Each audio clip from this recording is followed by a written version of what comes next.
Today we're going to be talking about 3 unguardable routes that wide receivers can use in one-on-ones. Now, the first route that is unguardable in one-on-ones and will honestly really help you stand out to a college coach, a high school coach, whatever coach you're trying to impress, is an inside release corner route. So why is this impressive? So a lot of times, guys, when we have to run one-on-ones, we will see outside shade press when I'm running an outside breaking route, because what do you do in one-on-ones when you have to run an outside breaking route? You have to cut your split down. So let's say traditionally you're an outside wide receiver, right? You line up on the numbers, but if you're running an inside breaking route like an out route, a corner route, and one-on-ones, what do? You cut your split down and line up closer to the quarterback to give yourself some room. So a smart DB in one-on-ones will sit there, outside leverage, to try to make it hard on us. Because ideally on an outside breaking route, what would we like to do? We'd like to get outside of him so I could break and have him be on my inside hip, right? But in this situation, we're going to be working an inside release when I have to run an outside breaking route. This is a very impressive route if you can run it correctly, especially if you were at a college camp. So I line up here. This orange cone is going to represent the DB. So he's outside leverage. Most important thing is I want to make him keep his leverage, and I want to try to threaten him to the outside. So set, go, we come off the ball. We're going to use something called a wide step release. This isn't the only release you can use, but this is at least what I like. So wide step release, you kick with your back foot, kick step, threaten his leverage to the outside, try to get him to move. Then we are taking an inside release. This cone up here is going to simulate the break point. I'm of course going to show this route full speed so you guys can see what I'm talking about. But this cone is the break point. So now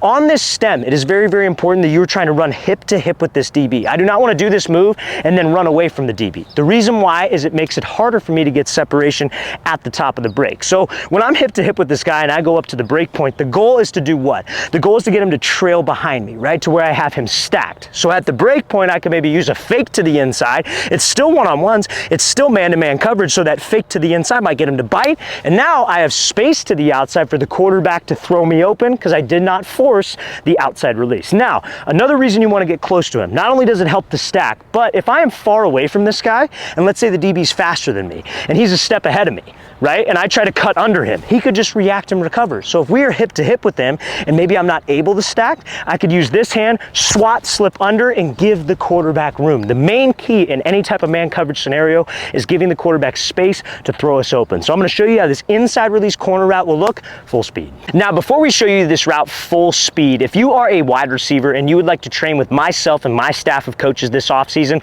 we are going to be coming out to 11 more states across the country for 2-day long QB and wide receiver camps. So if we are coming to a city or state near you guys, check out that very first link in the description below. It's where you can get all the information on the camps, what we'll be covering, and how you guys can sign up. We are going to be coming out to Portland, Oregon next. Then we'll be heading out to Dallas, Texas, Nashville, Tennessee, Chicago, Illinois, Buffalo, New York, Atlanta, Georgia, Houston, Texas, Philadelphia, Pennsylvania, Detroit, Michigan, Boise, Idaho, and Los Angeles, California. So guys, very first link in that description below if you want some more information. Let's get back to this video.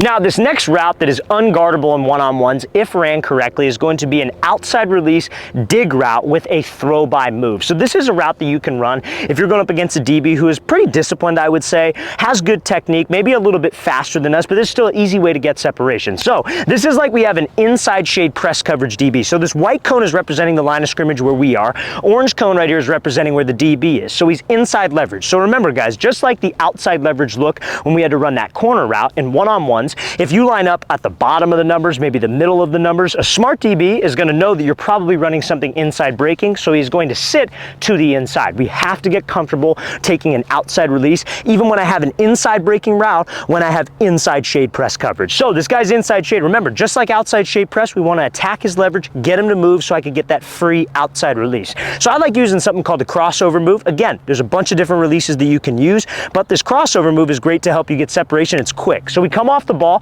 It's just like the wide step, but you add one more step. So it's just a 1-2. We're trying to get him to hold that leverage to the inside. Then I'm pushing back up vertical. Remember, we are trying to get as tight as we can to him, hip to hip with this DB. So now I'm working upfield. Remember, like I said, this is if he's faster than us. So if he's faster than us, it's unlikely that I'm able to stack him and get him trailing me. I want to try the best I can. If I got a DB who's on the slower side of things, I absolutely want to stack him. But if he's right on my hip at the break point, we want to use something called a throw-by move. So on a dig, we obviously have to make this a sharp cut. cut. We got to go 90 degrees right across the field if it's that like basic dig, not a speed cut dig, not a dagger post dig. This is just like a basic dig where we got to get straight across the field. So he's on my hip. When we get to this break point, we want a violent drop of my hips. Almost think of it like you were trying to get your chin to your knee as quickly as possible. Think you're trying to tie your shoes with your hand so you could sit down. When we sit down, we take this hand, put it on the back of the DB's shoulder, back of his hip. I swat, I slip underneath. So now I have some spacing for the quarterback, but also if I use the move correctly, I could get some actual separation on this DB. So I'm going to show you how this route and release is going to look full speed.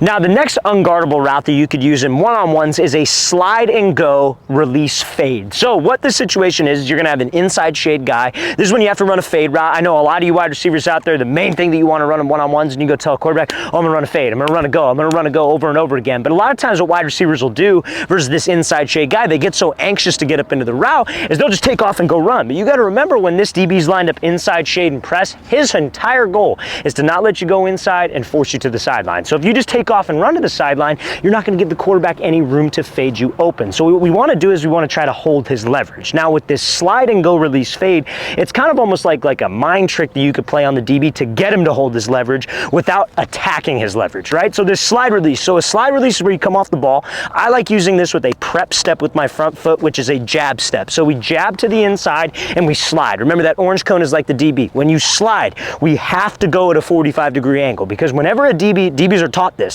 when you see the slide, sit to the inside. Expect him to do a move and run a slant. So if we get him to sit to the inside, what can I do in this case?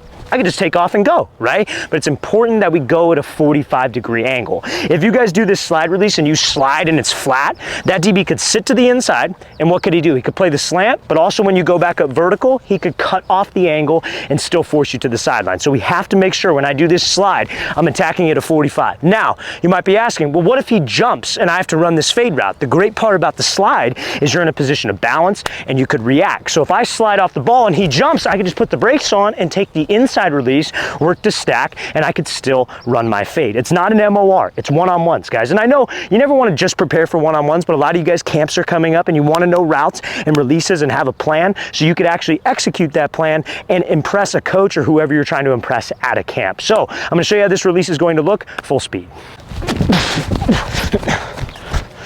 Now, to be able to stand out in one-on-ones, fellas, you need to have speed. You're going to be going up against DBs on every single rep who are disciplined, who are talented, especially at the Division I level, especially at a college camp. So you need to have some speed. So if you guys would like to get faster and want a 4-week-long speed workout plan that you can do, check out that second link in the description below. We map out daily workouts so you can do like Monday you're doing this, Tuesday you're doing that, all in the gym, all with equipment that is easily applicable, even if you have a home gym. We give you the exact sets and reps, picture examples of each exercise so you're not confused. But if you guys would like to get faster, want to improve your speed in 4 weeks, check out that second link in the description below.